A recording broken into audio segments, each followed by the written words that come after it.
நிலை நிறுத்தும் நற்கருணை விசுவாசமதில் நம்பிக்கை ஊட்டி வளர்த்திடுவே. இளமையின் பொலிவாய் திகழ் திருச்சபையும் யாவரும் வாழ தயை புரிவீர். அன்பில் தேவன கருணையிலே அழியா புகழோடு வாழ்பவரே, அன்பு பாதையில் வழி நடந்தே அடியோர் வாழ்ந்திட துணை செய்வீர். அன்பில் தேவன கருணையிலே.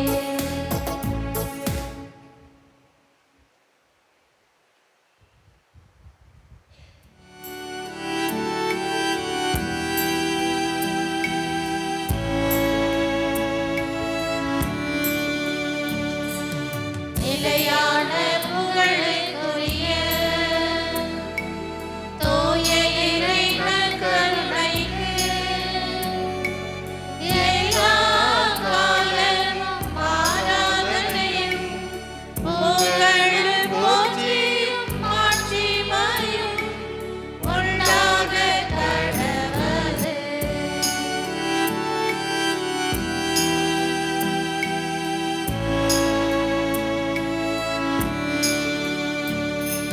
நிலையான புகழுக்குரிய தூய இறைவன் கருணைக்கு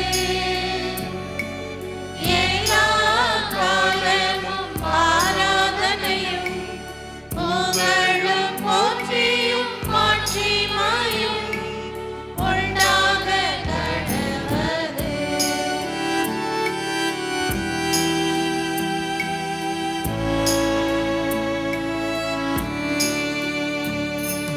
நிலையான புகழுக்குரிய தூய இறைவன் கருணைக்கு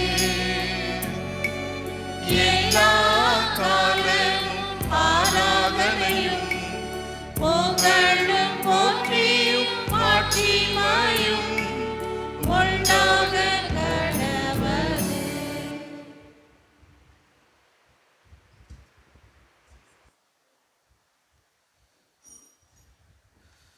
அனைவரும் நமது நற்கருணை ஆண்டவரை மட்டுமே நாம் உற்று நோக்குவோம். இந்த ஒரு சில மணித்துளிகள் நாம் இறை வார்த்தையை தியானிக்கவிருக்கின்றோம். இறை வார்த்தை நமக்கு என்ன கற்பிக்கிறது என்பதை கேட்கவிருக்கின்றோம். இன்று நாம் சிந்திக்கவிருக்கக்கூடிய தலைப்பு, வேதனையிலும் இறைவனை நாம் துதிக்க வேண்டும். எவ்வளவுதான் வேதனைகளை நாம் அனுபவித்தாலும் இறைவனை நாம் துதித்து கொண்டே இருக்க வேண்டும். ஒரு சில மணித்துளிகள் நாம் நமது தேவனாகிய ஆண்டவரை உற்று பார்ப்போம். எவ்வளவுதான் வேதனைகளை நாம் அனுபவித்தாலும், எவ்வளவுதான் சோதனைகளை நாம் கடந்து வந்தாலும், நமது ஒரே பணி இறைவனை துதிக்க வேண்டும். கடவுளுக்கு நாம் நன்றி சொல்ல வேண்டும். இன்று நான் உங்களுக்கு ஒரு கதையை சொல்லப் போகிறேன். அமர்ந்து கொள்ளுங்கள். ஒரு கதையை சொல்லப் போகிறேன். கதை என்றவுடன் பீர்பால் கதை, அக்பர் சொல்லிட்டு யோசிக்கக்கூடாது. கதை என்பது நமது விவிலியத்தில் நடைபெற்ற ஒரு கதை. அந்த கதையை தான் இன்று நாம் தியானிக்கப் போகின்றோம். யாருடைய கதை என்று பார்க்கும் பொழுது திருத்தூதர் பணிகள் 16:16. திருத்தூதர் பணிகள் 16:16. அங்கு என்ன நடக்கிறது என்பதை தான் இந்த தியானத்தில் நாம் சிந்திக்கவிருக்கின்றோம். நாம் எவ்வளவுதான் கஷ்டப்பட்டாலும், வாழ்க்கையிலும் சரி நமது குடும்பத்திலும் எவ்வளவுதான் துன்பங்களை நாம் அனுபவித்தாலும் நாம் செய்ய வேண்டியது என்னது? என்ன செய்யணும்? இறைவனை நாம் போற்ற வேண்டும், அவரை நாம் ஆராதிக்க வேண்டும், அவருக்கு நாம் நமது நன்றிகளை தெரிவிக்க வேண்டும். கோவிலுக்கு வந்தவொடனே நம்ம முட்டி போட்டுட்டு என்ன பண்ணுவோம்? ஆண்டவரே எனக்கு இதை கொடுங்க, எனக்கு ஆசீர்வாதம் கொடுங்க, எனக்கு வீடு கொடுங்க, எனக்கு கல்யாணம் ஆகணும், எனக்கு குழந்தை பிறக்கணும், காரு வாங்கணும், பங்களா வாங்கணும், என்னுடைய தொழில் நல்லபடியாக போகணும். எடுத்தோடனே நம்ம என்ன பண்ணுவோம்? பொதுவாக எல்லாருமே பண்ணுறது இது ஒன்று தான். நம்ம எல்லோருமே செய்கிறது கோவிலுக்கு வந்தவொடனே முட்டி போடுறோம், எடுத்த உடனே இது தாங்க அது தாங்க என்று நாம் என்ன பண்ண ஆரம்பிச்சிடுறோம்? கேட்க ஆரம்பித்து விடுகின்றோம். ஆனால் நாம் என்ன பண்ணணும்? நாம் இறைவனை துதிக்க வேண்டும், இறைவனை ஆராதிக்க வேண்டும், அவருக்கு நாம் நன்றி சொல்ல வேண்டும். எப்படி ஃபாதர், வீட்டில் இத்தனை கடன் பிரச்சனைகள் இருக்குது, வந்தவொடனே அதுக்கு நன்றியாக சொல்ல முடியும் அப்படின்னு நீங்கள் கேட்பீங்க. உங்களுக்கு கடன் பிரச்சனை இருக்குதுன்றது இவருக்கு தெரியுமா தெரியாதா? இவருக்கு நல்லா தெரியும். உங்கள் வீட்டில் என்ன நடக்குது நடக்கலைன்றது இவருக்கு தெரியுமா தெரியாதா? தெரியும். உங்கள் உடம்புல என்னென்ன நோய் நொடி இருக்குதுன்றது இவருக்கு தெரியுமா தெரியாதா? உங்கள் வீட்டில் என்ன நடக்குதுன்னு தெரியுமா தெரியாதா? உங்கள் பசங்களுக்கு கல்யாணம் நடக்கணும் நடக்கக்கூடாதுன்றது இவருக்கு தெரியுமா தெரியாதா? இப்படி எல்லாமே இவர் அறிந்திருக்கின்றார். இவர் அறியாத விஷயங்கள் ஏதாவது இருக்கிறதா? எதுவுமே கிடையாது. இவர் அறியாத விஷயம் எதுவுமே கிடையாது. எனவே நாம் என்ன செய்ய வேண்டும் என்றால், இவரை ஆராதிக்க வேண்டும், இவரை துதிக்க வேண்டும். கஷ்டம் இருக்க தான் செய்யும், கடன் பிரச்சனைகள் இருக்க தான் செய்யும். இருப்பதற்கு சொந்த வீடு இல்லாமல் வாடகை வீட்டில் கஷ்டப்பட்டுட்டு தான் இருப்போம். மனசில் நிம்மதி இருக்காது. சரிங்களா? என்ன பண்ணுறது ஏது பண்ணுறதுன்னே தெரியாமல் முழிச்சிட்டு இருப்போம். அப்படி பார்க்கும் பொழுது இந்த மாதம் பிப்ரவரி மாதத்தினுடைய இறை வார்த்தையாக ஒவ்வொரு மாதம் ஒரு இறை வார்த்தை. இந்த மாதத்தினுடைய இறை வார்த்தையாக நாம் எதை எடுக்கப் போகிறோம் என்றால், ரோமேயருக்கு எழுதிய புத்தகம் திருத்துதர் பணிகள் 16 என்பது ஒரு கதை, அதை நம்ம சொல்ல வருவோம். ஆனால் இந்த மாதம் முழுவதும் நாம் தியானிக்கவிருப்பதற்கு ஒரு இறை வார்த்தையை நாம் எடுத்துக்கொள்ளலாம். திருத்துதர் பணிகள் ரோமேயருக்கு எழுதிய புத்தகம், தெளிவாக தான் இருக்கீங்க. ரோமேயருக்கு எழுதிய புத்தகம் அதிகாரம் 8, ரோமேயருக்கு எழுதிய புத்தகம் அதிகாரம் 8 இறை வார்த்தை 31. யாராவது ஒருத்தர் நிதானமாக சத்தமாக வாசிங்க. இதற்கு மேல் நாம் என்ன சொல்வோம்? ஒருத்தர் வாசிங்கம்மா. சரிங்களா? வாசிங்க. அவ்வளோதான். என்னது? கடவுள் நம் சார்பில் இருக்கும் பொழுது, இவர் என் சார்பில் இருக்கும்போது, அப்புறம் நமக்கு எதிராக இருப்பவர் யார்? அவ்வளோதான். புரிஞ்சுதா? இந்த மாதம் நாம் சிந்திக்க போகிறது இந்த வார்த்தைகளை மட்டும்தான். இவர் என் சார்பாக இருக்கும் பொழுது எனக்கு எதிராக இருப்பவர் எவ்வளவுதான் கடப்பிரச்சனை இருந்தாலும் இவர் பார்த்துப்பார். ஆமாவே இல்லையா? எவ்வளவுதான் என்னுடைய நோய் நொடினால் கஷ்டப்படுறேன், வேதனைப்படுறேன், எனக்கு முட்டி வலிக்குது, ஏஞ்சி கோவிலுக்கே வர முடியல, இவர் பார்த்துப்பார். இவர் என் சார்பாக இருக்கும் பொழுது நான் எதற்குமே பயப்பட வேண்டாம், இவர் பார்த்து கொள்வார். என் பசங்க ஒழுங்காக படிக்க மாட்டுறாங்க, ஸ்கூலுக்கு ஒழுங்காக போக மாட்டுறாங்க, காலேஜுக்கு ஒழுங்காக போக மாட்டுறாங்க, எக்ஸாமில் ஒரு சீரியஸ்னஸ்ஸே இல்லாமல் இருக்கிறாங்க, யார் பார்த்துப்பா? இவர் என் சார்பாக இருக்கும் பொழுது யாருக்கு நான் சொல்லி முடிங்க, யாருக்கு நான் பயப்பட வேண்டும்? எதற்கும் நான் பயப்படவே தேவையில்லை. யார் பார்த்துப்பா? இவர் ஒருத்தர் பார்த்து கொள்வார். எனவே நாம் இந்த மாதம் முழுவதும் இந்த வார்த்தையை, கடவுள் நம் சார்பில் இருக்கும் பொழுது நமக்கு எதிராக இருப்பவர் யார்? எவ்வளவு துன்பங்கள் வந்தாலும், அடிக்கு மேல் அடி, எவ்வளவுதான் கீழே விழுந்து வாரினாலும், சில்லறையை பொறுக்கினாலும் யார் பார்த்துப்பா? இவர் பார்த்துப்பா. இந்த வார்த்தைகளை தான் நாம் தியானிக்க போகின்றோம். இதை ஒத்திருக்கக்கூடிய வார்த்தைகள் தான் திருத்துதர் பணிகள் 16.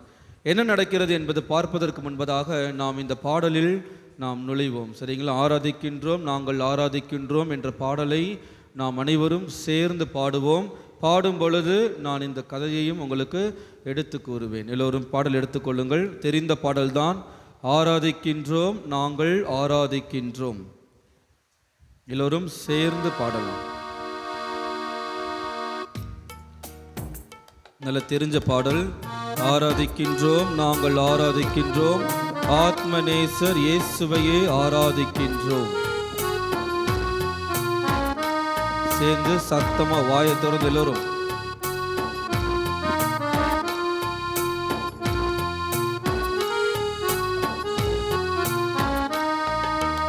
ஆராதிக்கின்றோம், சத்தமா வாய்த்து எல்லோருமே ஆராதிக்கின்றோம்.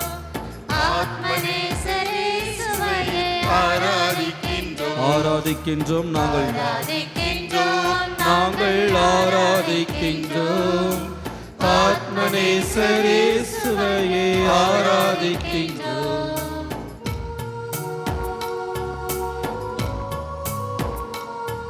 ஆராதிக்கின்றோம் நாங்கள் ஆராதிக்கின்றோம் உண்மையிலும் ஆவியிலும் ஆராதிக்கின்றோம்.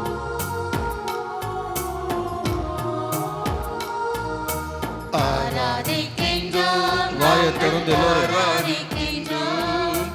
உண்மையிலும் ஆவியிலும் ஆராதிக்கின்றோம். சேர்ந்து எல்லோரும் ஆராதிக்கின்றோம். நாங்கள் ஆராதிக்கின்றோம். உண்மையிலும் ஆவியிலும் ஆராதிக்கின்றோம்.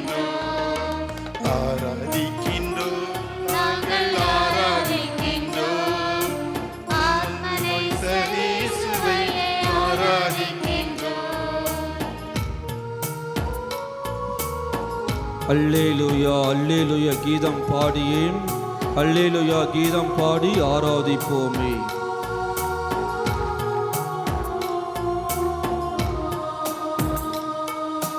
அல்லேலூயா அல்லேலூயா கீதம் பாடியே அல்லேலூயா கீதம் பாடி ஆராதிப்போமே. அல்லேலூயா அல்லேலூயா கீதம் பாடியே அல்லேலூயா கீதம் பாடி ஆராதிப்போமே. இன்று எங்கள் விசுவாசத்தால் ஆராதிக்கின்றோம். அன்று உம்மை நேரில் கண்டு ஆராதிப்போமே. இன்று எங்கள் விசுவாசத்தால் ஆராதிக்கின்றோம். அன்று உம்மை நேரில் கண்டு ஆராதிப்போமே.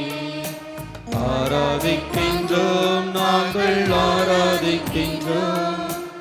ஆத்மநேசர் இயேசுவையே ஆராதிக்கின்றோம். திருத்துதர் பணிகள் 16 எடுத்துக்கோங்கம்மா, போதும்பா.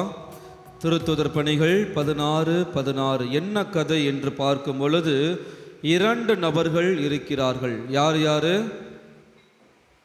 பவுலும் சீலாவும். பவுல் இருக்கிறார், சீலா இருக்கிறார்கள். இவர்கள் இருவரும் என்ன பண்றாங்க? கோவிலுக்கு ஜெபம் செய்யலாம்னு போறாங்க. இவர்கள் இருவரும் எங்க போறாங்க? கோவிலுக்கு ஜெபம் செய்யலாம் சொல்லிட்டு கோவிலுக்கு வராங்க. நம்முடைய போரூர் கோவிலில் சென்ட் ஜோசப் புனித சூசையப்பர் முன்னாடி என்ன பண்ணுறாங்க? முட்டி போட்டு ஜெபம் செஞ்சிட்டு இருக்கிறாங்க. அப்போ என்ன நடக்குது? யார் வரா? 18வது வசனத்தை வாசிங்க. 18 சத்தமா. பல நாள்கள் ஒருத்தர் வாசிங்கம்மா, சத்தமா வாசிங்க. ஓகே, ஒருத்தர் சொல்லுங்க. பவுல் எரிச்சல் கொண்டு, அதாவது என்ன நடக்குது என்றால், ஒரு குறி சொல்கின்ற ஆவி பிடித்த ஒருத்தர் என்ன பண்றாங்க? அந்த கோவிலில் இருக்கிறாங்க. என்ன ஆவி? குறி சொல்கின்ற ஆவி. நம்ம எல்லாம் போவோம், ஜோசியத்துக்கு போகிறோமா இல்லையா? என் பிள்ளைக்கு கல்யாணம் நடக்குமா நடக்காதா ஆண்டு சொல்லுங்க, போகிறோமா இல்லையா? எனக்கு வீடு கிடைக்குமா கிடைக்காதா? இடத்த வாங்குவேனா இல்லையா? போகிறோமா இல்லையா? குறி சொல்கிறதுக்கு போகிறோமா இல்லையா? பொதுவாக நம்ம மெரினா பீச்சுக்குனா போனால் ஒரு குச்சோடு சுற்றிட்டு இருப்பாங்க, பார்த்துருக்கீங்களா இல்லையா? நிறைய பேர் போயிருப்போம், நிறைய அனுபவங்கள் இருக்கும். எனவே அந்த கோவிலில் யார் இருக்கிறா? ஒரு குறி சொல்கின்ற பேய், அந்த ஆவியை பிடித்திருந்த ஒரு நபர் இருக்கிறாங்க. என்ன பண்ணுறாங்க? அவரை வைத்து வியாபாரம் செய்கிறார்கள். ஒரு குழுவினர் என்ன பண்ணுறாங்க? அவங்க கிட்ட, குறி சொல்கிறவங்க கிட்ட காசு வாங்கி தங்களுடைய பிழைப்பை நடத்தி கொண்டிருக்கிறார்கள். இதை யார் பார்க்குறா? பவுலும் சீலாவும் பார்க்கிறார்கள். வாசிங்கம்மா. பல நாள்கள் அவர் அவ்வாறு செய்து வந்தார். அப்புறம் பவுல் எரிச்சல் கொள்கின்றார். டெய்லியும் ப்ரேயர் பண்ண வராரு, ஆனால் என்ன நடக்குது? குறி சொல்லிட்டு இருக்கிறாங்க, மக்கள் வராங்க போகிறாங்க. இதை பார்த்தோன்னே பவுலுக்கு என்ன நடக்குது? என்ன ஆகுது? கடுப்பாகுது. சரிங்களா? பைபிளில் தூய வார்த்தைகளால் எரிச்சல் மூட்டுகிறார்கள் என்று போட்டிருக்கிறாங்க. நம்மளுடைய வார்த்தையில் என்ன சொல்லணும்? கடுப்பாகிறார். பவுல் என்ன ஆயிடுது? கடுப்பாக என்ன பண்ணுறாரு? போயிட்டு அவர் பக்கம் திரும்பி, நீ இவரை விட்டு போகுமாறு இயேசு கிறிஸ்துவின் பெயரால் உனக்கு கட்டளை இடுகிறேன். யாருடைய பெயரால்? பவுல் என்ன பண்ணுறாரு, பார்த்துட்டே இருக்கிறாரு, தாங்களை கடுப்பாகிறாரு, கிட்ட போகிறாரு. அந்த தீயாவி பிடித்திருந்தவரை பார்த்தனா சொல்கிறார், இயேசு கிறிஸ்துவின் பெயரால் சொல்கிறேன், நீ இவரை விட்டு போ என்கிறார். அந்த தீயாவி போகிவிட்டு அவர் என்ன பண்ணுறாரு, நலம் பெறுகிறார். மக்கள் எல்லோரும் சந்தோஷமாக இருந்தாங்களா? மக்கள் எல்லோரும் சந்தோஷமாக இருந்தாங்களா? தூக்கி வச்சு கொண்டாடினாங்களா? அவரை என்ன பண்ணுறாங்க, அவரை கடுப்பாகிட்டுறாங்க. பவுல் கடுப்பானார். இவர் அவரை குணப்படுத்ததுனால அவரை வைத்து வருமானம் ஈட்டியவர்கள் என்ன பண்ணுறாங்க, இவர் மேலே கோபம் கொள்கிறார்கள். ஏண்டா, நாங்களே இவங்களை வச்சு ஒரு காசு சம்பாதிச்சுட்டு இருந்தோம், நீ வந்து பெரிய ஆளு மாதிரி இவனை ஓட்டிட்டேன்னு சொல்லிட்டு பவுல் மேலேயும் சீலா மேலேயும் சம கோபத்தில் இருக்கிறாங்க. என்ன பண்ணுறாங்க, அதுக்கப்புறம் அவரை அடித்து உதச்சி எங்கே கொண்டு போகிறாங்க, பஞ்சாயத்துக்கு கூட்டு போகிறாங்க. எங்கே போகிறாங்க, பஞ்சாயத்துக்கு கூட்டிட்டு போகிறாங்க. 22வது வசனத்தை வாசிங்க. உடனே மக்கள் திரண்டெழுந்து அவர்களை தாக்கினார்கள். ஒருத்தர் 2 பேர் அடிக்கல, எத்தனை பேர் அடிக்கிறாங்க? கும்பலோடு கும்பலா என்ன பண்ணுறாங்க, போட்டு விளாசுன்னு விளாசுறாங்க. ஒருத்தர் 2 பேர் அடித்தா உடம்பு தாங்கும். கும்பலோடு கும்பலாக நம்ம என்ன பண்ணுவோம், இஷ்டத்துக்கு வரவும் போகிறவனா, ரோட்டில் வரவனா என்ன பண்ணுறாங்க, பவுலையும் சீலாவையும் அடிக்கிறார்கள். எல்லோரும் சேர்ந்து உடனே மக்கள் திரண்டெழுந்து அவர்களை தாக்கினார்கள். அதுக்கப்புறம் எங்கே கூட்டு போகிறாங்க, நடுவர்கிட்ட கூட்டு போகிறாங்க. நடுவர் என்ன சொல்கிறாருமா, நடுவர்கள் அவர்களுடைய மேலுடைகளை கிழித்து அவர்களை தடியால் அடிக்க ஆணையிட்டார். எதனால் அடிக்கிறாங்க, அது நம்மளுடைய வார்த்தையில் என்ன சொல்லணும், குச்சியா, இந்த இவ்வளோண்டு குச்சியில் அடிப்பாங்க, இதை தடி. உருட்டு கட்டை கேள்விப்பட்டிருக்கீங்களா? அந்த காலத்துலனா அந்த அம்மி ஏதோ பண்ணுவாங்களே, குச்சி வச்சு உலக்க, பார்த்தீங்களா? எதால் அடிக்கிறாங்க, உருட்டு கட்டையாலேயே அடிக்கிறார்கள். எப்படி இருக்கும், இதமாக இருக்குமா? உப்பு தண்ணியில் நல்லா முக்கி அப்படி என்ன பண்ண மாதிரி இருக்கும், ஒத்தனை கொடுத்த மாதிரி இருக்குமா? எப்படி இருக்கும்? உருட்டு கட்டையில் அடிக்கும் பொழுது எலும்புகள் உடையும், வாய் முகத்தில் அடிக்கும் பொழுது மூக்கு வாய் எல்லாமே உடையுமா இல்லையா? ரத்தம் சிந்துது, எலும்புகள்லாம் உடைந்து போகுது. யாருக்காவது ஃப்ராக்சர் ஆகிருக்குதா? ஃப்ராக்சர் ஆனால் என்ன ஆகும், நிற்க முடியுமா? இப்போ கால் உடஞ்சிருச்சு, நிற்க முடியுமா? நிற்கவே முடியாது. எனவே உருட்டு கட்டையால் அத்தனை பேர் சேர்ந்து அடிக்கும் பொழுது உயிர் மட்டும்தான் அவருடைய உடம்புல இருக்குது, வேறு எதுவுமே இல்லை. சட்டையினா கிழிச்சிடுறாங்க, கிழிச்சிட்டு அடின்னு போட்டு அடிக்கிறாங்க. அதோடு விட்டுட்டாங்களா? அடுத்து வாசிங்கம்மா. அவர்களை நன்கு அடித்து சிறையில் தள்ளி கருத்தாய் காவல் செய்யுமாறு சிறை காவலரிடம் கட்டளையிடுகிறார்கள். எஸ்கேப் ஆகிடக்கூடாது, ஓடிடக்கூடாதுன்னு சொல்லிட்டு கருத்தாய் காவல் கொள்ளுமாறு சிறை காவலரிடம் ஒப்படைக்கிறார்கள். அதுக்கப்புறம் தான் முக்கியமான விஷயம், என்ன பனிஷ்மெண்ட்டுன்றது அதில் இருக்குது. சரி வாசிச்சிடலாம், வாசிங்க. 24 வாசிங்க. இவர் கட்டளை பெற்ற அவர்களை எந்த சிறையில், ஓகே போதும், உட்சிறை. சிறை என்பது நமக்கு தெரியும், நம்ம படத்தில் பார்த்துருக்குறோம், கம்பியாக இருக்கும், கதவு திறப்பாங்க, உள்ளே போட்டுருவாங்க. உட்சிறை என்றால் என்ன? இதுதான் இப்போ பெரிய கேள்வி. உட்சிறை அப்படின்னா என்னது? எங்களுக்கு ப்ரொஃபஸர் கிளாஸ் எடுக்கும்போது இந்த உட்சிறையை கொஞ்சம் எக்ஸ்பிளைன் பண்ணி சொன்னாங்க. என்ன பண்ணுவாங்கன்னா, அந்த காலத்தில் பில்டிங் கிடையாது, என்ன பண்ணுறாங்க, அந்த மலைகள் இருக்கும்ல, மலைகள், பாறைகள், அந்த பாறையை குடையிறாங்க. அந்த பாறையை குடைஞ்சு கொஞ்சம் தூரம் உள்ளே போனவுடனே 30 அடி ஆழத்துக்கு குழி தோன்றுறாங்க. என்னது? 30 அடி ஆழத்துக்கு குழி தோன்றுறாங்க. குழி தோண்டினதுக்கு அப்புறமேட்டு அங்கே நடுவில் ஒரு திணை மாதிரி வச்சுருப்பாங்க, திண்ணை மாதிரி. நம்ம வீட்டில் உட்கார்ந்து செய்வாங்க தெரியுமா, திண்ணை. அந்த திண்ணை மாதிரி வைத்திருப்பார்கள். அந்த திண்ணையில் 2 ஓட்டை போட்டுருவாங்க. என்னது புரிஞ்சிச்சா? ஒரு பாறையை குடையிறாங்க, குடைஞ்சி உள்ளே போனதுக்கு அப்புறமே இது 30 அடி ஆழத்திற்கு, எத்தனை அடி? 30 அடி ஆழத்திற்கு ஒரு திண்ணை இருக்கும். அந்த திண்ணையில் 2 குழி வச்சுருப்பாங்க. அந்த குழி எதற்காக?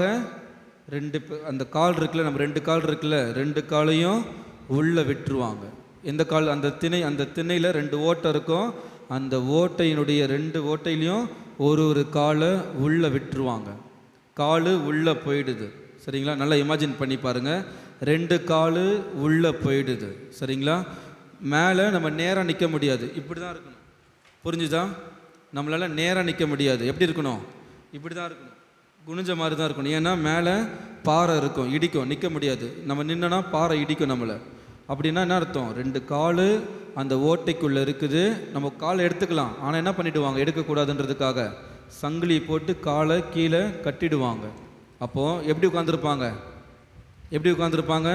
2 கால் ஓட்டைக்குள்ளே போயிடுச்சு. நேரம் நின்னா பாறை இடிக்கும். 30 அடி ஆழத்துக்கு உள்ளே இருக்கிறாங்க. உட்காரவும் முடியாது, நிற்கவும் முடியாமல். தோப்புக்காரனை பார்த்துருக்கீங்களா? ஸ்கூலில் பனிஷ்மெண்ட் எப்படி பண்ணுவாங்க? இந்த சேர் மாதிரி போடுவாங்க, கேள்விப்பட்டிருக்கீங்க, பார்த்துருக்கீங்களா?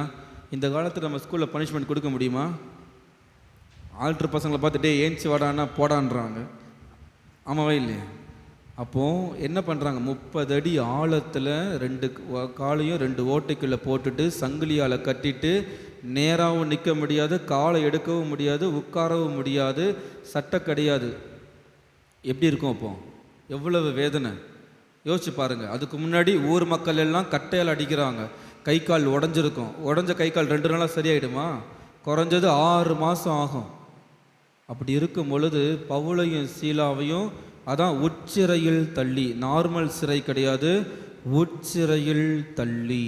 அப்புறம் வாசிங்கம்மா. அவர்களுடைய கால்களை எதில் கட்டுறாங்க? தொழு மரம், அதுதான் அந்த மரம், அந்த திணை சொன்னல திண்ணை, அந்த 2 ஓட்டையில் வைத்து உறுதியாய் மாட்டி வைத்தார்கள். என்ன பண்ணுறாங்க? பவுலும் சீலாவும் கடவுளை திட்டினாங்களா? எதற்காக இந்த பனிஷ்மெண்ட் அவங்களுக்கு? எதுக்காக பனிஷ்மெண்ட்? கடவுள் இறைப்பணியை செய்ததனால் பவுலுக்கும் சீலாக்கும் கிடைத்தது என்ன? இந்த கொடூரமான வேதனை நிறைந்த சிறை தண்டனை தான் அவர்கள் பெற்றார்கள். சாதாரணமான விஷயமா இது? உயிர் மட்டும்தான் போகலை, கை கால் உடஞ்சிருக்கும். எவ்வளோ நேரம்? ஒரு 5 நிமிஷம் உட்கார முடியுமா நம்மளால்? அப்படி குறைஞ்சது ஒரு 10 நிமிஷம் இருக்க முடியுமா? எத்தனை நாட்கள் இருந்தார்கள்? பவுலும் சீலாவும் என்ன பண்ணுறாங்க? வாசிங்க, அடுத்து வாசிங்க. நள்ளிரவில் பவுலும் சீலாவும் கடவுளுக்கு புகழ் பாடி இறைவனிடம் வேண்டினார்கள். இவ்வளவு வேதனை, இதை விடவா கொடூரமான வேதனை நம்ம அனுபவிச்சிட போகிறோம்? சொல்லுங்க, இதை விடவா? இவர்கள் இருவரும் அனுபவித்த வேதனை விடவா கொடூரமான வேதனையை நம்ம அனுபவித்திட போகிறோம்? 2வது ஸ்டான்ஸை பாடலாமாப்பா? 2வது ஸ்டான்ஸை பாடலாமா? சேர்ந்து பாடலாம் எல்லோரும். ஆராதிக்கின்றோம், நாங்கள் ஆராதிக்கின்றோம்.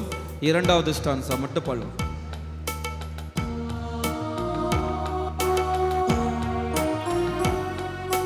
கண்ணை மூடிக்கோங்க, எல்லாருமே கண்ணை மூடிக்கோங்க. பவுலும் சீலாவை மட்டும் நினைத்து பாருங்க.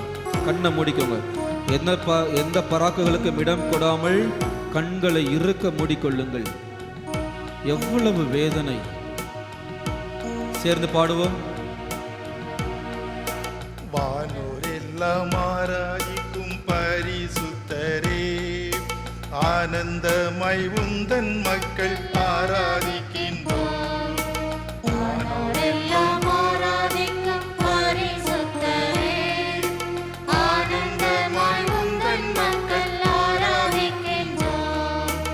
எங்களுடைய பாவங்கள் தீரும் ஆராதனையாலே, கோட்டைகள் தகரும் கொடுமைகள் தீரும் ஆராதனையாலே, எங்களுடைய பாவம் தீரும் ஆராதனையாயிரும்,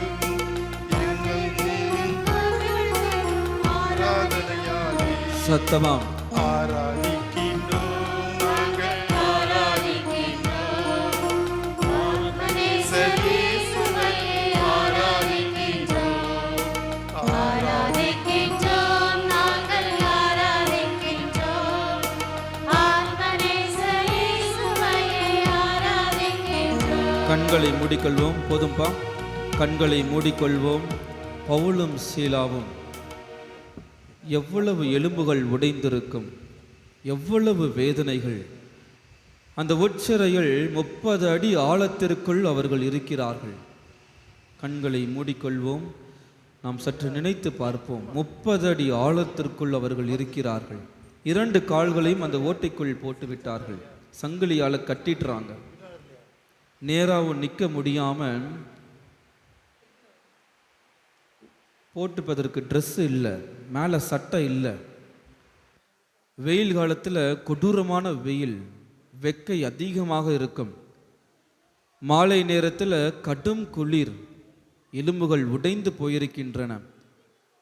இவ்வளவு வேதனையிலும் பவுலும் சீலாவும் நள்ளிரவில் ஆண்டவர் இயேசுவை துதித்து பாடுகிறார்கள். நாம் படக்கூடிய துன்பங்கள் என்ன? கடன் பிரச்சனைகள், இருப்பதற்கு சொந்த வீடு இல்லை, பையனுக்கும் பொண்ணுக்கும் காலகாலத்தில் திருமணம் செய்ய முடியலை, நாம் செய்கின்ற தொழிலில் வருமானம் கிடைக்கல, நமக்கு உடல் நோயினால் அவதிப்படுகின்றோம், எப்படிடா விடிவு காலம் வரும் என்று அழுது புலம்புகின்றோம். ஆனால் இறைப்பணியை ஆற்றுவதற்காக சென்ற பவுலும் சீலாவும் படக்கூடிய வேதனைகள் சொல்ல முடியாது. ஆனால் பவுலும் சீலாவும் ஓடி ஒளியவில்லை, இறைவனை துதித்து பாடுகிறார்கள். நானும் என்னுடைய வேதனைகள் இறைவனை துதித்து பாடுவதற்கு தயாராக இருக்கிறேனா? நான் படக்கூடிய இன்னலை பார்த்து நான் இயேசுவை விட்டு வெகு தூரம் செல்கின்றேன். கோவிலுக்கு போகிறதுனால ஒரு பிரயோஜனம் இல்லைன்னு எத்தனை பேர் கோவிலுக்கு வராமல் இருக்கிறாங்க. ஆனால் இவ்வளவு வேதனையிலும் இறைவனை துதித்து பாடுகிறார்கள். இறைவன் அவர்களுக்கு எப்படி விடுவு கொடுக்கின்றார்? வாசிங்கம்மா, எடுத்து வாசிங்க. 26வது இறைவார்த்தையை வாசிங்க. 26 என்ன நடக்குது? என்னது நடக்குது? ஒரு பெரிய நிலநடுக்கம் ஏற்படுகின்றது. கடவுள் எப்படி அவர்களை காப்பாற்றுறாரு? அந்த நிலநடுக்கம் வருகிறது, சங்கிலிகள் உடைகின்றன, பாறைகள் உடைகின்றன. காவலாளி என்ன பண்ணிட்டு இருக்கிறாரு? தூங்கிட்டு இருக்கிறாரு காவலாளி. ஏஞ்சி பார்க்கும் பொழுது எல்லா கைதிகளும் ஓடி போயிடுறாங்க. ஆனால் பவுலும் சீலாவும் என்ன பண்ணுறாங்க? அங்கேயே இருக்கிறார்கள். விலங்குகள் உடைந்து விட்டன, நினச்சிருந்தா போயிருக்கலாம், ஆனால் அவர்கள் அங்கேயே இருக்கிறார்கள், எங்கேயுமே வெளியே போகவே இல்லை. காவலாளி என்ன பண்ணுறாரு? காவலாளி எல்லோருமே ஓடி போயிட்டாங்களே, அரசர் வந்து கேட்டால் என்னையும் என் குடும்பத்தையும் சாகடித்து வரேன்னு என்ன பண்ணுறாங்க? கத்தியை எடுத்து தற்கொலை பண்ண போவதற்கு அவர் தயாராகின்றார். தற்கொலை செய்வதற்கு காவலாளி தயாராகின்றார். பவுல் என்ன பண்ணுறாரு? கத்துறாரு. பவுல் என்ன சொல்கிறாரு? வாசிங்கம்மா, 28 வாசிங்க. சத்தம் ஒருத்தர் வாசிங்க, சத்தமாக வாசிங்க. பவுல் உரத்த குரலில் அவரை கூப்பிட்டு, நீர் உமக்கு தீங்கு எதுவும் செய்து கொள்ளாதீர், உமக்கு எந்த தீங்கும் நீர் செய்து கொள்ளாதீர், நாங்கள் இங்கேதான் இருக்கின்றோம், எங்கேயுமே போல நாங்கள் இங்கே தான் இருக்கிறோம் என்கிறார்கள். எனவே இந்த பவுலும் சீலாவும் நமக்கு ஒரு பெரிய பாடத்தை கற்றுக் கொடுக்கிறார்கள். நாம் படக்கூடிய இன்னல்கள், துன்பங்கள் ரொம்ப காலத்துக்கு கிடையவே கிடையாது. அதுக்காக நம்ம பயந்து ஓடி ஒளியக்கூடாது. இவர் இருக்கும் பொழுது எனக்கு எதுவுமே நேரிடாது, எந்த துன்பங்களும் எனக்கு நேரிடாது, யாரும் என்னை கீழே தள்ளிவிட முடியாது, ஏனென்றால் இவர் என்னோடு இருக்கின்றார். பவுலும் சீலாவும் பட்ட துன்பங்கள் சொல்லவே முடியாதது. இருந்தாலும் இவர் நமக்கு ஆறுதல் அளிக்கின்றார். இவர் ஒருத்தர் மட்டும்தான் நமக்கு எப்பொழுதுமே பக்கபலமாக உறுதுணையாக இருக்கின்றார். கண்களை மூடிக்கொள்வோம். இந்த 3வது வரிகளை மட்டும் பாடுவோம். 3வது வரிகள்: நோய்கள் தீரும், வாதைகள் தீரும் ஆராதனையிலே, ஆணவம் அழியும், தீவினை ஒளியும் ஆராதனையிலே, சிறைப்பட்ட அப்போஸ்தலர் ஆராதித்ததால் திருவுளமான விலங்குகள் தகர விடுதலை ஆனாரே. சேர்ந்து பாடுவோம்.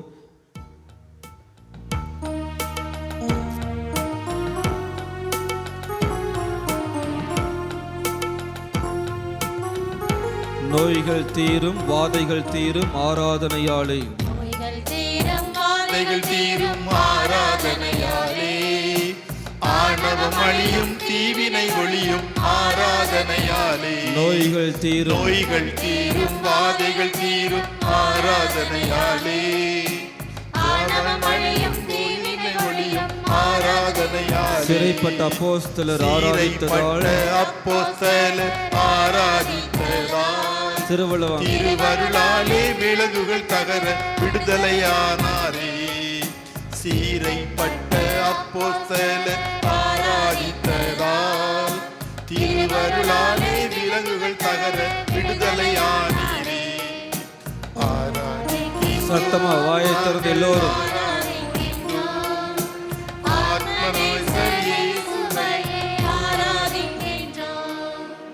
எல்லோரும் முழங்கால் படியிடுவோம். எல்லோரும் முழங்கால் படியிடுவோம். கண்களை மூடி நமது கரங்களை இதயத்தோடு வைத்துக்கொள்வோம். இதயத்தோடு வைத்துக்கொள்வோம். கடவுளை நமது வார்த்தைகளால் போற்றுவோம். ஆண்டவரே, நாங்கள் உம்மை ஆராதிக்கின்றோம். வாய்களை திறந்து எல்லோருமே உங்களுக்கு தெரிந்த வார்த்தைகளால் நாம் இறைவனை போற்றி புகழ்வோம். ஆண்டவரே, நாங்கள் உம்மை ஆராதிக்கின்றோம். அப்பா, நீர் எங்களை இந்நாள் வரை காத்து வழி நடத்துகின்றீர். உம்மை ஆராதிக்கின்றோம். ஆண்டவரே, உமக்கு நாங்கள் நன்றி சொல்கின்றோம். ஆண்டவரே, உமக்கு நாங்கள் நன்றி சொல்கின்றோம். இயேசுவே, உமக்கு ஆராதனை. அப்பா, ஆண்டவரே, உமக்கு நன்றி. இயேசுவே, உமக்கு நாங்கள் நன்றி சொல்கின்றோம்.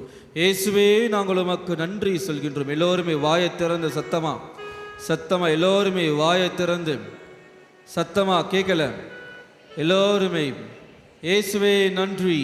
இயேசுவே, நாங்கள் ஆராதிக்கின்றோம். இயேசுவே, உமக்கு நன்றி. சத்தமா வாயை திறந்து எல்லோருமே இயேசுவே இயேசுவே ஆராதிக்கின்றோம். சத்தமா வாயை திறந்து நாம் ஒவ்வொரு தடவையும் வேதனை அடையும் பொழுதும் கஷ்டப்படும் பொழுதும் இதோ ஒரு தாயை போல நம்மை தேற்றுகின்றார். இதோ நம்மை ஒரு தகனை போல நமது கரங்களை பிடித்து வழி நடத்துகின்றார். சத்தமாக வாயை திறந்து அப்பா, நாங்கள் உம்மை ஆராதிக்கின்றோம்.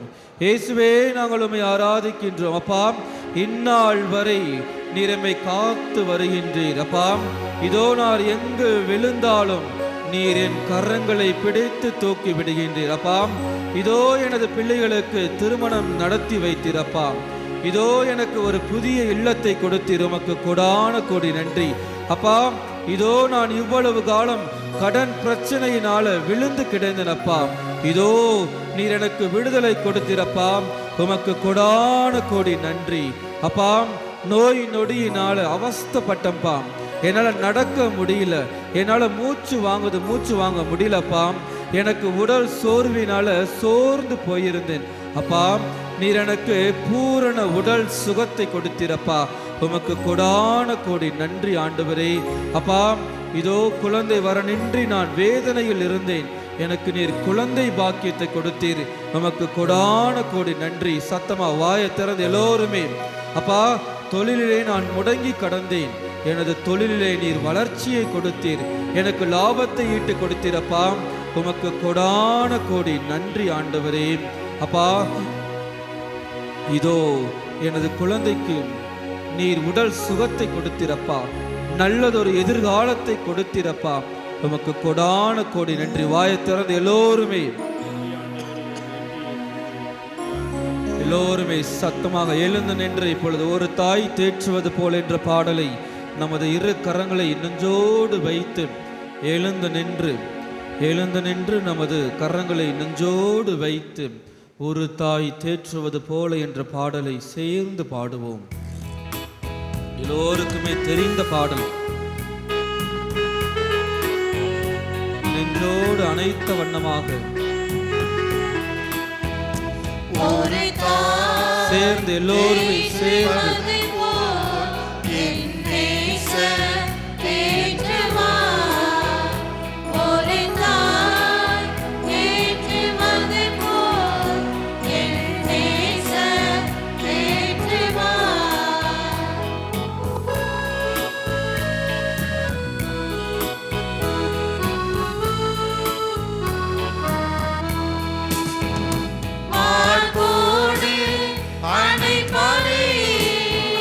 மனை கவலை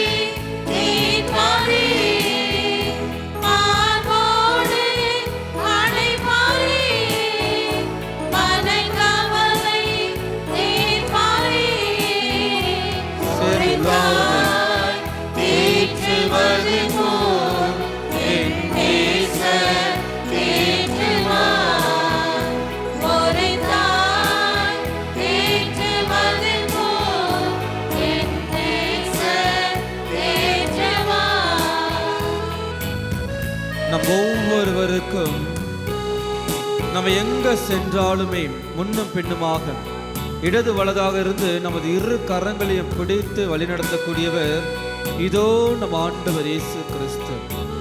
நம் ஒவ்வொருவருக்குமே ஒரு தாயாக இருந்து, ஒரு தந்தையாக இருந்து, ஒரு சகோதரனாக, ஒரு சகோதரியாக இருந்து, ஒரு நல்ல நண்பனாக இருந்து வழிநடத்தக்கூடியவர் இவர் ஒருத்தர் மட்டும்தான். இவரை நாம கட்டிமா பிடிச்சுக்கணும். நம்முடைய கரங்களை நம்ம எவ்வளவு இறுக்க பிடித்துக் கொள்கின்றோமோ நம்ம மிகவும் மகிழ்ச்சியாக வாழ்வோம். மன மகிழ்ச்சியோடு நமது வாழ்க்கையை நாம் நடத்துவோம். சேர்ந்து பாடுவோமா? கரம் பிடித்து நடத்துவார், கண்மலை மேல் நிறுத்துவார். சேர்ந்து எல்லோரும் கரம் பிடித்து நடத்துவார், கண்மலை மேல் நிறுத்துவார். ஒரு தாய் தேற்றுவது போல் என் நேசர் தேற்றுவார். ஒரு தாய் தேற்றுவது போல் என் நேசர் தேற்றுவார். பவுலும் சீலாவும் எலும்புகள் உடைந்து போயிருக்கின்றன, ரத்தம் சிந்துறாங்க, உருட்டு கட்டையால் அவர் அடிக்கிறார்கள், 30 அடி பாலத்திற்குள்ள அவரை போடுகிறார்கள், கால்களை சங்கிலியால கட்டுறாங்க, ஏஞ்சி நிற்க முடியல. அவ்வளவு வேதனையிலும் இயேசுவை துதித்து பாடுகிறார்கள். அப்பா, இதோ நான் படக்கூடிய வேதனைகள் எல்லாம் நீர் தகர்த்தெறிந்து விடுவீர்.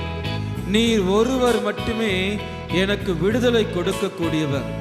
நீர் ஒருவர் மட்டுமே எனக்கு ஆறுதலாக இருக்கக்கூடியவர். நீர் ஒருவர் மட்டுமே எனக்கு ஒரு தாயாக இருந்து என்னை வழிநடத்தக்கூடியவர். எவ்வளவுதான் வேதனைகள் வந்தாலும், எவ்வளவுதான் சோதனைகள் என்னை ஆட்கொண்டாலும் நீர் இருக்கிறீரப்பா. நீர் என்னை வழி நடத்துவீர். இதோ நம்மை வழி நடத்த போகிறார். சேர்ந்து பாடுவோமா? ஒரு போதும் கைவிடார், ஒரு நாளும் விலகிடார். ஒரு போதும் கைவிடார், ஒரு நாளும் விலகிடார். ஒரு தாய் தேற்றுவது போல் என் நேசர் தேற்றுவார். ஒரு தாய் தேற்றுவது போல் என் நேசர் தேற்றுவார். பைபிளில் ஒருத்தர் ரொம்ப அழகாக ஜெபம் செஞ்சிருப்பார். 2 குறிப்பேடு எடுங்கம்மா. 2 குறிப்பேடு 20:12. ரொம்ப ரொம்ப சிறிய ஜெபம், ஆனால் வல்லமை வாய்ந்த ஜெபம். 2 குறிப்பேடு 20:12. யோசபாத்து என்ற ஒருத்தர் இருக்கிறாரு. அவரை எதிர்கொள்வதற்காக 3 படை வீரர்கள், அதாவது 3 படைக்குழுவினர் போர் புரிவதற்காக யோசபாத்தை நோக்கி வருகிறார்கள். யோசபாத்து கடவுளை நோக்கி ரொம்ப அழகாக ஜெபம் செய்திருப்பார். ஆண்டவரே, எங்களுக்கு என்ன பண்றதுன்னு ஒண்ணுமே தெரியவில்லை, ஆனால் எங்கள் கண்கள் உம்மை மட்டுமே நோக்குகின்றன. வாசிங்கம்மா. எங்கள் கடவுளே, அவர்களுக்கு நீர் நீதி வழங்க மாட்டீரோ? இப்பெரும் படையை எதிர்த்து நிற்க எங்களுக்கு வலிமை இல்லை. நம்மை எதிர்த்து பல்வேறு சோதனைகள் வரும், வேதனைகள் வரும், கஷ்டம் வரும், துன்பங்கள் வரும். ஆனால் நம்ம என்ன சொல்லணும்? எனக்கு வல்லமை இல்லை ஆண்டவரே. அடுத்தது, எங்கள் கண்கள் உம்மை மட்டுமே நோக்குகின்றன. எங்கள் கண்கள் உம்மை மட்டுமே நோக்குகின்றன. அடுத்து வாசிங்க. நாங்கள் செய்ய வேண்டியது வேறு எதுவென தெரியவில்லை. எங்களுக்கு என்ன செய்யறதுன்னு தெரியலப்பா, எங்களுக்கு என்ன பண்ணணும்னு ஒன்றுமே புரியலை. ஆனால் எங்கள் கண்கள் உம்மை மட்டுமே நோக்குகின்றன. நம்முடைய எல்லாருடைய கண்கள் இவரை மட்டுமே பார்க்க வேண்டும். வேறு எதற்குமே நாம் இடம் கொடுக்கக்கூடாது. ஓடி ஒளியக்கூடாது. இவர் ஒருத்தர் இருக்கிறார். இவர் நம்மை முழுமையாக காத்து கொள்வார். நம்முடைய வாழ்க்கையில் அதிசயங்களையும் அற்புதங்களையும் நிறைவேற்றுபவர் இவர் ஒருத்தர் மட்டுமே தான். அதனால தான் நம்ம எபேசியர் புத்தகத்தில் வாசிக்கிறோம், நீங்கள் வேண்டுவதற்கும் நினைப்பதற்கும் மேலான காரியங்களை யார் செய்வா? இவர் ஒருத்தர் மட்டும்தான், வேறு யாராலையுமே முடியாது. இவர் ஒருத்தர் மட்டும்தான் நாம் நினைத்து கூட பார்க்க முடியாத காரியங்களையும் செய்யக்கூடியவர். இப்பொழுது நமது தேவ நற்கருணை ஆண்டவர் நமது ஆலயத்தின் முன்பாக நடந்து வருவார். நீங்கள் இருந்த இடத்திலே இருந்து இவரை பார்த்து மன்றாடுங்கள். அப்பொழுது அதிசயங்களை செய்கின்ற பாடலானது பாடப்படும். நற்கருணை ஆண்டவர் பவனியாக வந்து பவனியாக திரும்ப வருவார். அனைவரும் முழந்தாள் படியிட்டு கரங்களை நெஞ்சோடு அணைத்து கொள்ளுங்கள். உங்களுடைய எல்லா துன்பங்களையும் கொண்டு வாருங்கள். எல்லா துன்பங்களையும், படக்கூடிய வேதனைகள், கஷ்டங்கள் எல்லாவற்றையும் கொண்டு வாருங்கள். கொண்டு வந்து இவர்கிட்ட ஒப்படைங்க. துதித்து பாடுவோம்.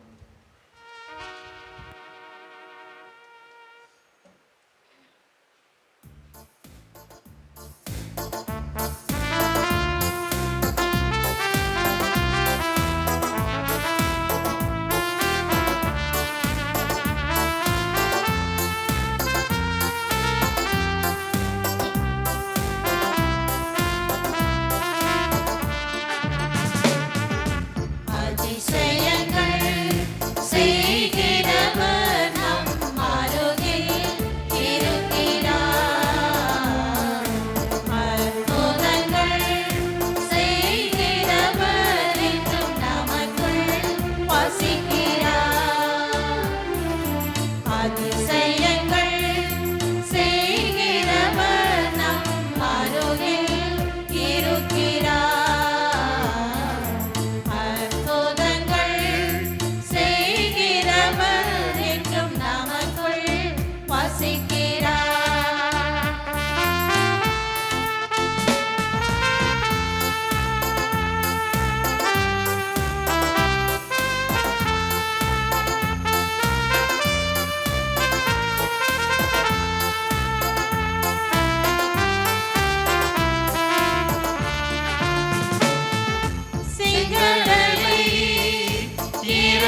செங்கடலை இரண்டாக பிரித்திட்டார் அதிசயம்.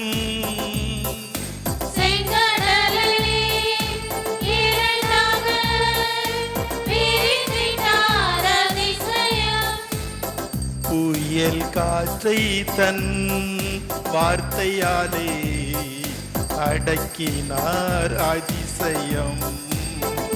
புயல் காற்றை தம் அலையாலே அடக்கினார் அதிசயம். அதிசயங்கள் செய்கிறவர் நம் அருகில் இருக்கிறார். அற்புதங்கள் செய்கிறவர் என்றும் நமக்குள் வசிக்கிறார். மாண்புயர் கீதம்.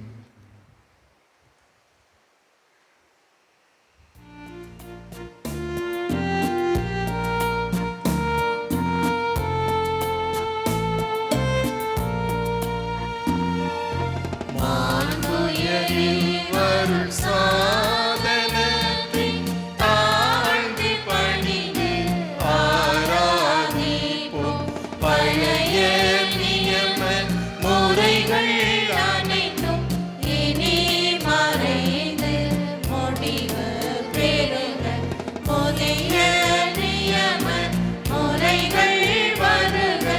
புலன்களாலே மனிதன் நிலைமை அறிய இயலாம். குறையை நீக்க விசுவாசத்தின் உதவி பெறுக. பிதாவுக்கும் சுதனுக்கும் புகழ்ச்சியோடு வெற்றியாகும். மேன்மேல் பெருமை மகிமையோடு வலிமை வாழ்ந்து யாமுமாக இருவரிடமாய் வருகின்றவரும் தூய ஆவி ஆண்டவர்க்கும் அளவில்லாத சம புகழ்ச்சி என்றுமே உண்டாகும்.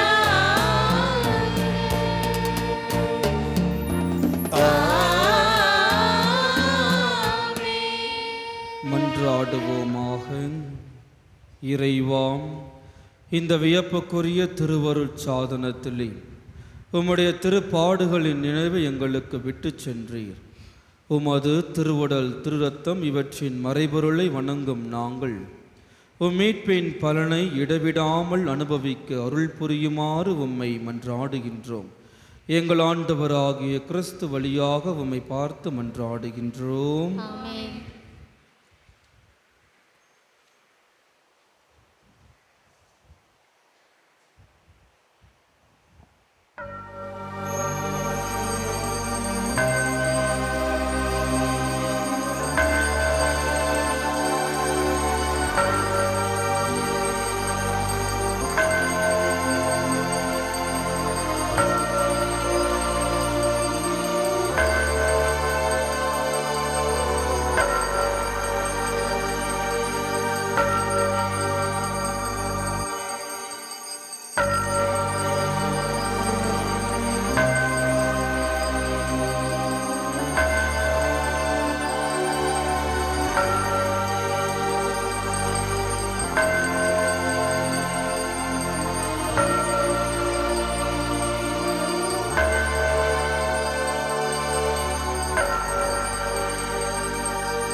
சிலுவை அடையாளத்தினாலே சத்துருக்களும் ரட்சித்துக் கொள்ளும் எங்கள் சர்வேஸ்வரா தந்தை மகன் தூய ஆவியாரின் பெயராலே ஆமென். கிறிஸ்து ராஜா வாழ்க, உம்முடைய ராஜ்யம் வருக, மரியே வாழ்க, புனித சூசையப்பரே எங்களுக்காக வேண்டிக் கொள்ளும்.